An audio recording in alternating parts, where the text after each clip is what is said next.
this past month I've become less nervous about performing. Like, and I think it's because like I've been performing so much that I'm getting used to it. Very soon. 51st. So the next one. 50. Turn left onto 51st Street. Yeah, I think. To the left, to the left. Everything. To the left.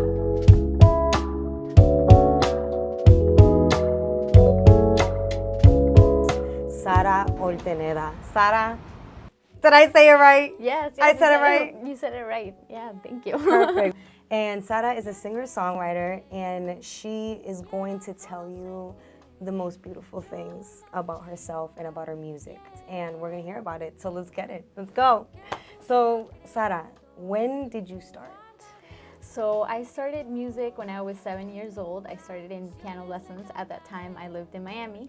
And my parents were just like music fans, and like they liked that their children take music lessons. And so I think from there it just went up. I was in the school choirs and things like that. And then I moved to Guayaquil when I was like 13. So I was still into music, and I was, playing in like bands when I was a teenager, and yeah. Wow, so you were just basically positioned there. You were put there because your parents also love music. Are your parents musicians? They're not musicians, but I think they have really great taste in music. so that kind of influenced me too. Has New York been a good place for you? Yeah, I would say for sure. I just think that there's so many opportunities here, and like the people you meet, everyone is so talented. There's like an artistic community. So I just think that I'm like a student still, and New York is like my teacher. So yeah, so I'm still learning, and I think it's a place where there's like room to grow. So New York has definitely been a place that has come with open arms. So yeah. Great, that's awesome. So you have folk, R&B, and you have New Latin? Yeah. Can you tell me what New Latin is? So actually it's a term that like some reviewers put in like their album reviews for my album, eXpozed y Colores. Yes.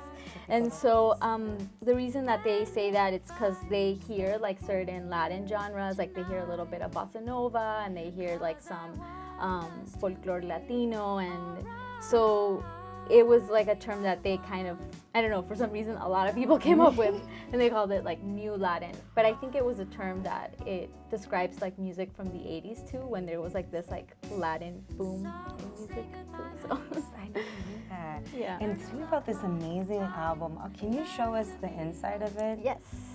It's so beautiful. Thank you. What inspired you to call the album Entre Espacios y Colores?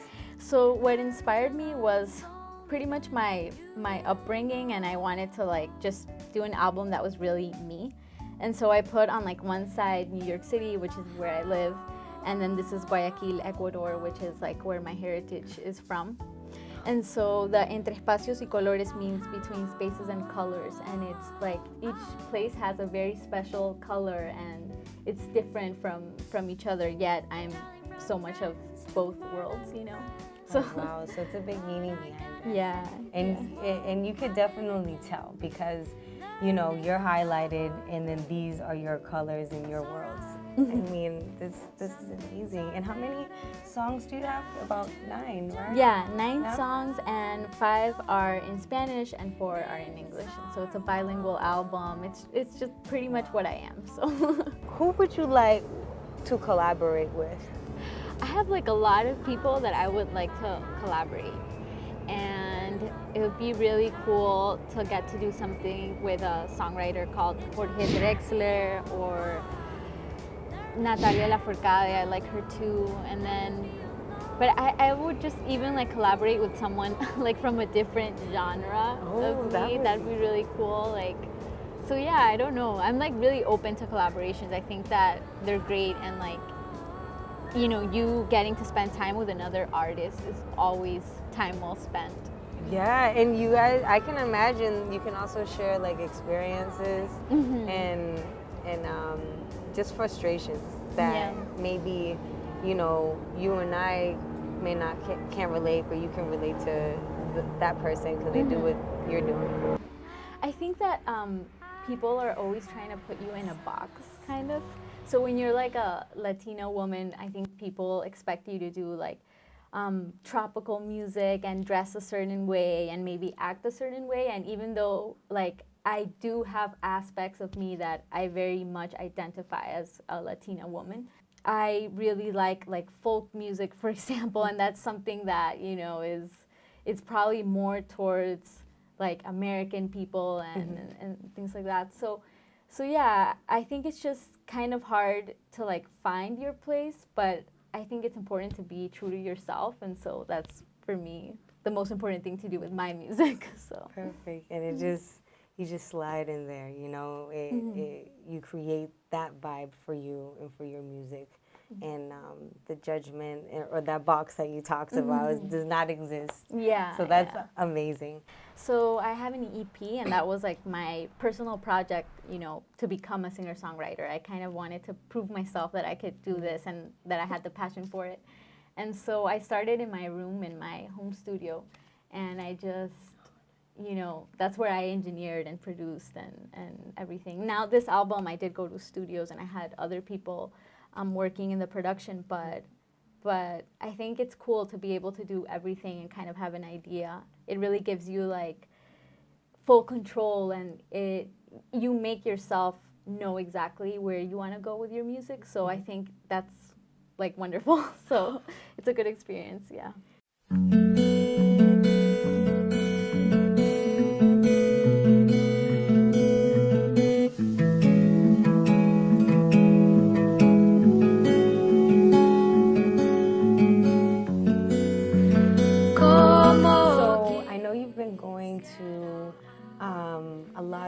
I know you've been traveling a lot and going to many different cool places. What responses have you had from your music? Actually, very good responses, and I kind of get surprised sometimes because I'm like, you know, you feel vulnerable like putting your music out there, and I make so many genres, and I'm like, are people gonna react in a positive way, or they're gonna be like, what is she doing? But actually, like in my shows, and I was in Ecuador, and then I've been going to Miami too, I see that people like come up to me and they want to meet me and talk to me, and it really makes me feel grateful that people are paying attention to my music, and slowly but surely, you know, the fan base is growing, and yeah. Did you have any stumbles along the way with this new album, or was it like a smooth ride? I would say overall it was a smooth ride. I think the hardest thing for like an independent artist like myself is like finding time and getting organized, and also like budgeting, because I feel like, you know, all making an album or a music video, like it comes out of our pockets. Like we don't have investors or anything, and so yeah, I think like that is the challenge. But it all goes back to being organized and like saving up and like having a timeline of like when you want to do things and how you want to get them done, and like, you know, yeah. So. You have to tell me your favorite song. My favorite song of like of all time. Of it, yes.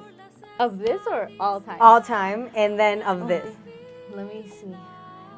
That's really hard. Actually. Okay, let me narrow it down. Let me not be too broad. Okay, of this album. Of this album.